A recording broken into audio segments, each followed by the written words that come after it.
എനിക്ക് സ്ഥിരമായിട്ട് ഈ ഷോർട്സിൻ്റെ ഒക്കെ അടിയിൽ വരുന്ന ഒരു കമൻറ്റാണ് ബിടെക് എങ്ങനെയാണ് പഠിച്ചത്. ഇപ്പം അറിയുമായിരിക്കും എൻ്റെ ചാനൽ കാണുന്നവർക്ക്, ഞാൻ GC തൃശ്ശൂർ ട്രിപ്പിളാണ് പഠിച്ചത്.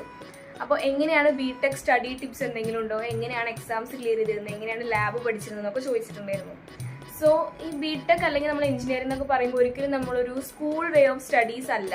ഡെയിലി അന്നാന്ന് വന്ന് അന്നന്ന് എടുക്കുന്നത് പഠിക്കുക, അല്ലെങ്കിൽ ഡെയിലി അപ് ടു ഡേറ്റ് ആയിട്ട് നോട്ട്സ് ഉണ്ടാക്കുക, അങ്ങനത്തെ ഒരു ശീലം ഉള്ളവരുണ്ടോ എന്ന് എനിക്കറിയില്ല. പക്ഷെ പൊതുവേ അങ്ങനെയല്ല. നമുക്ക് 2 ഇന്റേണൽ എക്സാമും അത് കഴിഞ്ഞിട്ടായിരിക്കും നമുക്ക് സെം എക്സാം ഉണ്ടാവുക. അപ്പോൾ ഈ ഇന്റേണൽ എക്സാമിൻ്റെ തലേദിവസമാണ് കുത്തിയിരുന്നിട്ട് എല്ലാവരും പഠിക്കുന്നുണ്ടാവുക. ആൻഡ് ഇന്റേണൽ എക്സാമിന് നല്ലപോലെ പഠിക്കുക എന്നുള്ളതാണ് ആകെക്കൂടുള്ള ടിപ്പ്.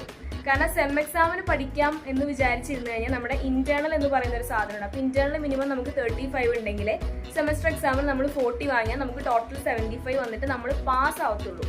അപ്പോൾ ഇന്റേണൽ എക്സാമിന് 35 കിട്ടുക. പക്ഷെ നമ്മൾ പാസ് ആവാന്നുള്ളതിനേക്കാളും ഇന്റേണൽ എക്സാമിന് ഇപ്പോൾ ഫസ്റ്റ് ഇന്റേണലിൽ നമുക്ക് മൊത്തത്തിൽ ഇപ്പോൾ ഒരു 5 മൊഡ്യൂളാണെങ്കിൽ ഒരു 2.5 മൊഡ്യൂൾ ഫസ്റ്റ് ഇന്റേണലിലും അടുത്ത 2.5 മൊഡ്യൂൾ അടുത്ത ഇന്റേണലിലും ആയിരിക്കും.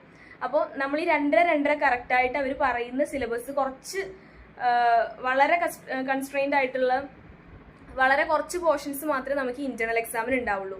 അപ്പോൾ ഈ 2.5 മൊഡ്യൂളിൽ തന്നെ ഇമ്പോർട്ടൻ്റ് ആയിട്ടുള്ള ക്വസ്റ്റ്യൻസ്, പ്രീവിയസ്ലി ആസ്ക്ഡ് ക്വസ്റ്റ്യൻസ്, ക്ലാസ്സിൽ നമുക്ക് പറഞ്ഞു തന്നിട്ടുള്ളത്, അങ്ങനെ കുറച്ച് സ്ഥിരം വരുന്ന ക്വസ്റ്റ്യൻസ് ഒക്കെ ഉണ്ടാവും. അപ്പോൾ അതൊക്കെ നമ്മൾ ഫോക്കസ് ചെയ്ത് പഠിച്ചു കഴിഞ്ഞാൽ സെമസ്റ്റർ എക്സാമിന് പ്രത്യേകിച്ച് നമുക്ക് ഒരു മൊഡ്യൂളൊക്കെയാണ് എക്സ്ട്രാ ആയിട്ട് പഠിക്കാനുണ്ടാവുള്ളൂ. ബാക്കി ഓൾറെഡി നമ്മൾ പഠിച്ചതായിരിക്കും. അപ്പോൾ നമുക്കൊരു റിവിഷൻ മാത്രം മതിയായിരിക്കും. ഇതാണ് മെയിൻ ടിപ്പ് എന്ന് പറയുന്നത്.